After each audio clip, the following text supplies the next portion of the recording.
আল্লাহ রসুল মজলিসে আলোচনা করছেন, হঠাৎ করে একজন বদরি সাহাবী এসে বসার কোনো জায়গা না পেয়ে তিনি দাঁড়িয়ে রইলেন। কোনো মজলিসে কোনো একটু জায়গাও ফাঁকা নাই, না থাকার কারণে উনি দাঁড়িয়ে আছেন।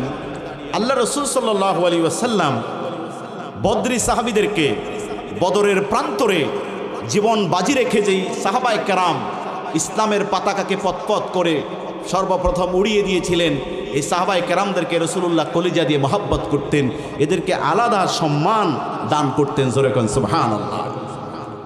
একজন বদরি সাহাবী এসে মজলিসে দাঁড়িয়ে আছে আর বাকি সবাই বসে আছে, এটা রাসূলুল্লাহ মানতে পারেননি। রাসূলুল্লাহর কলিজা একটু আঘাত লেগেছে। একটা লোক উঠেও তাকে জায়গা করলো না, কিংবা একটু প্রশস্ত করে নিজে সংকুচিত হয়ে বসে তাকে জায়গা করে দিল না। নবীজি সাল্লাল্লাহু আলাইহি ওয়াসাল্লাম আলোচনাকে বন্ধ করে দিলেন, আর রাসূল সাল্লাল্লাহু আলাইহি ওয়াসাল্লাম নাম ধরে ধরে কয়েকজনকে উঠে যেতে বললেন। যে আগন্তুক বদরি সাহাবী কয়েকজন, একজন নয়, কোনো বর্ণনায় রয়েছে 4 জন। এদেরকে জায়গা করে দেওয়ার জন্য কয়েকজনকে উঠাইয়া দিলেন যারা বদরের যুদ্ধে অংশগ্রহণ করেনি। নবীজি বললেন, ইনাকে জায়গা করে দাও, তুমি উঠো, তুমি উঠো, তুমি উঠে চলে যাও। এই যেই কয়েকজনকে উঠতে বললেন তারা উঠে চলে গেছেন ঠিক, রাসূলুল্লাহর নির্দেশনা মেনেছেন ঠিক, কিন্তু মনের ভিতরে একটু কষ্ট কি করেছেন? অনুভব করেছেন। সঙ্গে সঙ্গে মহান আল্লাহ রাব্বুল আলামিন কোরআনুল কারীমের আয়াত নাজিল করে রাসূল সাল্লাল্লাহু আলাইহি ওয়াসাল্লামের সমর্থন করলেন।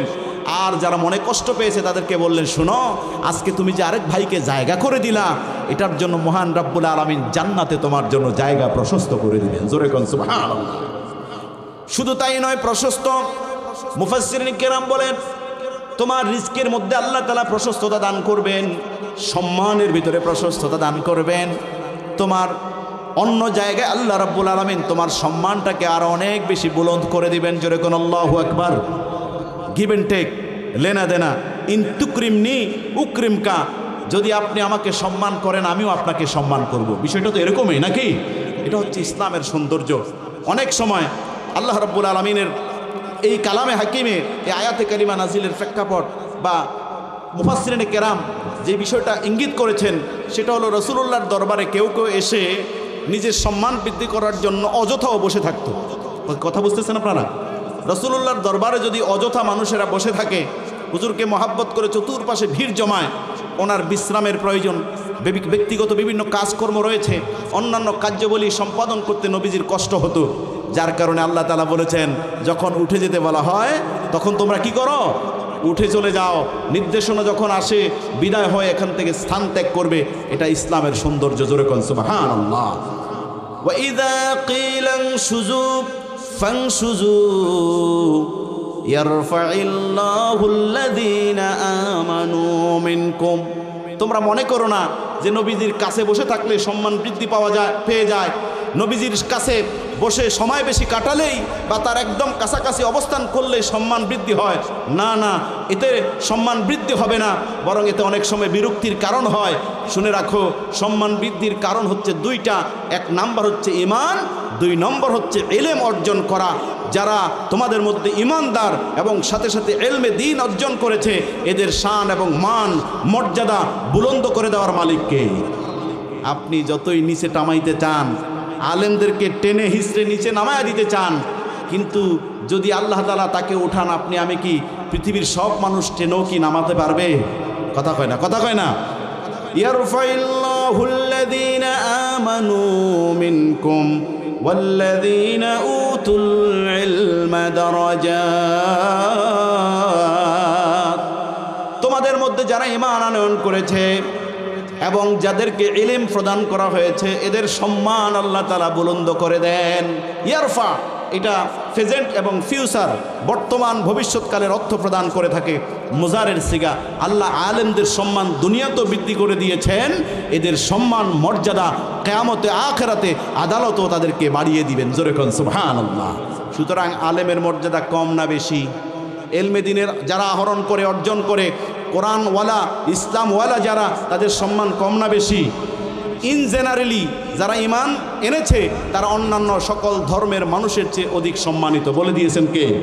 আবার ঈমান আনয়ন করার পর যাদেরকে ইলমে দ্বীনের জ্ঞান দান করা হয়েছে, কোরআনের জ্ঞান দেওয়া হয়েছে, আল্লাহ রাব্বুল আলামিন এক্সট্রা করে তাদের সম্মান মর্যাদা বহুগুণ বৃদ্ধি করে দেন। জোরে কোন সুবহানাল্লাহ। যেমন রাসূল সাল্লাল্লাহু আলাইহি ওয়াসাল্লাম, যার ত্যাগ এবং কোরবানি যত বেশি, তার মর্যাদার সম্মানও তত বেশি। ঠিক কিনা বলেন? যার পরীক্ষা যত বড়, তার বিনিময়টা তত বড়। ঠিক কিনা বলেন? এই যে বদরি সাহাবীদেরকে রাসূলুল্লাহ কলিজা দিয়ে মহাব্বত করতেন, তাদের শান মর্যাদাকে আলাদাভাবে দেখতেন। কারণ কি জানেন? কারণ বদরের যুদ্ধটা ছিল এমন একটা যুদ্ধ, দ্বিতীয় হিজরির রমাদানুল মুবারকের 17ই রমাদান রোজা মুখে রেখে 17 জন 313 জন সাহাবী নবীজি সাল্লাল্লাহু আলাইহি ওয়াসাল্লামের নির্দেশে বদরের প্রান্তরে চলে গেলেন।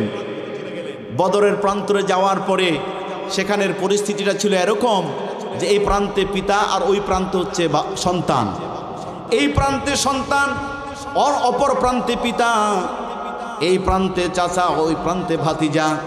কথা বলেন ঠিক কিনা? আপনজন আপনজনের বিরুদ্ধে আজকে অস্ত্র ধারণ করবে, মোকাবেলা করবে, সমর যুদ্ধ অবতীর্ণ হবে। নবীজি সাল্লাল্লাহু আলাইহি ওয়াসাল্লাম ইতস্তত বোধ করছিলেন কিভাবে যুদ্ধের আদেশ করবেন, বাবার বিরুদ্ধে সন্তানকে অস্ত্র ধারণ করার কথা বলবেন, কিন্তু আল্লাহ তাআলার নির্দেশ করতেই হবে। কথা বলেন ঠিক কিনা? কার নির্দেশ? কার নির্দেশ? আল্লাহর নির্দেশ পালন করতেই হবে।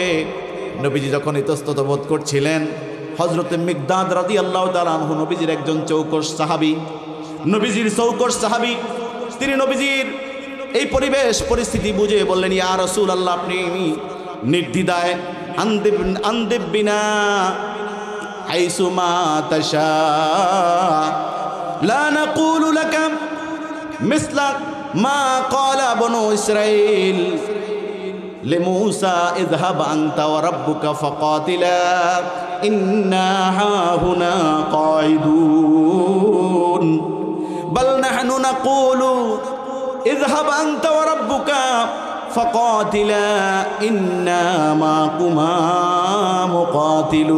মুকাতিলুন। জোরে বলেন আল্লাহু আকবার।